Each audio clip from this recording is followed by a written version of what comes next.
मीराबाईने धरला कांतीलालचा हात, मग पहिल्या प्रियकराला दोघांनी मिळून का मारले? परस्त्रीचा मोह अनेकाच्या नाशाचे कारण बनलेला आहे.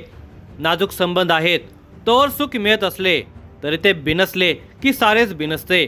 त्यातच ती बाई एकाला सोडून दुसऱ्याच्या नादाला लागली तर बोलायची सोय नाही. या अनैतिक संबंधातून मग तेच प्रेमी एकमेकांच्या जीवावर उठतात. त्यातून जे घडतं ते अत्यंत धक्कादायकच असतं. नंदुरबार जिल्ह्यामध्ये याचे दर्शन घडवणारी धक्कादायक घटना घडली आहे. या धक्कादायक घटनेचा सविस्तर वृत्तांत पुढे पाहण्याअगोदर जर तुम्ही या चॅनेलवर जर नवीन असाल तर प्लीज आपल्या या मराठी चॅनेलला नक्की सबस्क्राईब करा. गुजरात राज्यातील तापी जिल्ह्यामध्ये असणाऱ्या कुकरमुंडा तालुक्यातील बालंबा या गावामध्ये कांतीलाल मोतीराव वळवे हा गृहस्थ राहत होता. त्याचे तळोदा गावातील मीराबाईशी स्नेहपूर्ण संबंध होते. दोघांच्यातील संबंध आता बहुतेकांना माहिती झाले होते. पुढे हे संबंध काही कारणाने बिघडले होते. ते आता कांतीलाल सोबत कमी बोलू लागली. याचे कारण होते दुसरा कांतीलाल. गुजरात राज्यातील तापी जिल्ह्यात असणाऱ्या दिलबहाल तालुक्यातील कांतीलाल दशरथ पाडवे याच्याशी मीराबाईचे संबंध आले. एका कांतीलालला टाळून आता ती दुसऱ्या कांतीलाल सोबत संबंध ठेवून होते.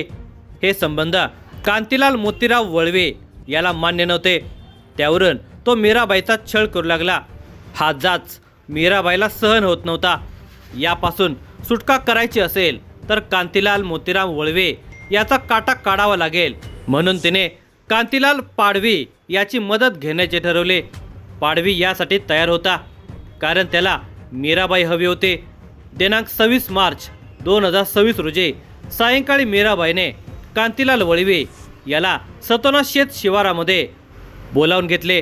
तो त्या ठिकाणी पोहोचण्याआधीच कांतीलाल पाडवे हा त्या जागी लपून बसलेला होता. कांतीलाल वळवे त्या ठिकाणी आला. काही वेळातच मीराबाईही त्या ठिकाणी आली. ते दोघे गप्पा मारू लागले. मीराबाईने कांतीलाल वळवे याला गप्पा मारण्यात गुंतवून ठेवले. ही संधी साधून लपून बसलेला कांतीलाल पाडवे याने कांतीलाल वळवे याच्या डोक्यामध्ये भला मोठा दगड घातला. त्या प्राणघातक हल्ल्यामध्ये कांतीलाल वळवे हा जखमी झाला आणि जमिनीवर खाली कोसळला. कांतीलाल गलित गात्र होताच मीराबाई अजित वळवे हिने कांतीलाल वळवे याच्या गळ्याभोवती दोरे गुंडाळले. नंतर कांतीलाल पाडवे आणि मीराबाईने करकचून आवळले. कांतीलाल वळवे जागीच गतप्राण झाला. मृतदेह तिथेच टाकून ते दोघेही पसार झाले. नंदुरबार जिल्ह्यातील तळोदा तालुक्यातील सतोना शेत शिवारातील शेतामध्ये कामावर जाणाऱ्या शेतमजुरांना रक्तबंबाळ अवस्थेतील एक मृतदेह आढळून आला. त्या मजुरांनी गावच्या पोलीस पाटलांना फोन करून ही माहिती दिली. सतोना शेत शिवारातील विनोद मंगा वळवे यांच्या गट क्रमांक 37 मधील शेतामध्ये मृतदेह पडलेला होता. त्या ठिकाणी पोलीस पाटील आले आणि घटनेची खात्री करून याची माहिती तळोदा पोलीस स्टेशनला देण्यात आली. मृतकाच्या डोक्यावर प्राणघातक प्रहार केल्याने मोठी जखम होऊन रक्तस्राव झालेला होता. त्या व्यक्तीची ओळख पटली नव्हती. तळोदा तालुका पोलीस स्टेशनचे पोलीस निरीक्षक राजन मोरे आणि त्यांचे पोलीस पथक घटनास्थळी दाखल झाले.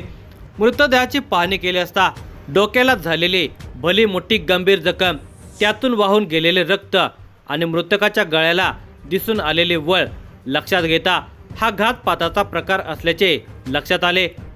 पंचनाम्याचे सुपस्कार पार पाडल्यानंतर मृतदेह पोस्टमॉर्टमसाठी शासकीय दवाखान्यामध्ये रवाना केला. पोस्टमॉर्टममध्ये नमूद करण्यात आले होते की सर्वप्रथम त्या इसमाच्या डोक्यावर प्रहार करून त्याला गलित गात्र केलेले होते आणि नंतर त्याच्या भोवती दोरी आवळून फास दिला. खुनाचा प्रकार आहे याची खात्री होताच अज्ञात इसमाचा अज्ञात कारणास्तव अज्ञात इसमाने निर्गुण खून केल्याचा गुन्हा दाखल करण्यात आला. या घटनेची माहिती पोलीस अधीक्षक श्रवण दत्ता यांना देण्यात आली. त्यांनी या घटनेच्या तपासाची जबाबदारी नंदुरबारच्या गुन्हा अन्वेषण विभागावर सोपवण्यात आली. जिल्हा पोलीस अधीक्षक श्रवण दत्ता यांचा आदेश प्राप्त होताच स्थानिक गुन्हा अन्वेषण विभागाचे पोलीस निरीक्षक हेमंत पाटील यांनी जिल्हा पोलीस अधीक्षक श्रवण दत्त आणि इतर सहकाऱ्यांचं शोध पथक तयार करण्यात आलं. गुन्ह्याच्या तपासामध्ये प्राथमिक भाग म्हणून स्थानिक गुन्हा अन्वेषण विभागाने तळोदा तालुक्यातील सतोना शेत शिवारातील ग्रामस्थांचे प्राथमिक जबाब नोंदवण्यात आले। या जबाबांच्या पडताळीमध्ये गुजरात राज्यातील तापी जिल्ह्यातील कुकरमुंडा तालुक्यातील बालंबा गावातील काही नातेवाईकांचे धागेदोरे तपास पथकाच्या हाती लागले। शोध पथकाने गुजरात राज्यातील बालंबा परिसरात धाव घेऊन त्या परिसरातील लोकांचे प्राथमिक जबाब नोंदवून घेतले।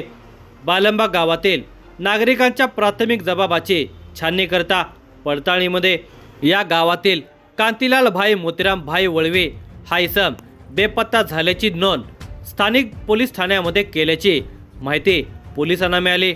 अधिक माहिती मिळवण्यासाठी पोलिसांनी सोशल मीडियावर मृतदेहाचे फोटो प्रसारित केले। तो फोटो महेंद्र कांतीलाल वळवे राहणार बालंबा तालुका कुकरमुंडा जिल्हा तापी गुजरात याने पाहिला। हा फोटो नंदुरबार येथे तळोदा तालुका पोलीस स्टेशन पोलिसांनी प्रसारित केल्याचे लक्षात येताच महेंद्र वळवे तळोदा तालुका पोलीस स्टेशनमध्ये आला आणि त्याने आपल्या वडिलांच्या खुनासंदर्भात अज्ञाताविरुद्ध फिर्याद दाखल केली। मृतकाची ओळख पटलेली होती।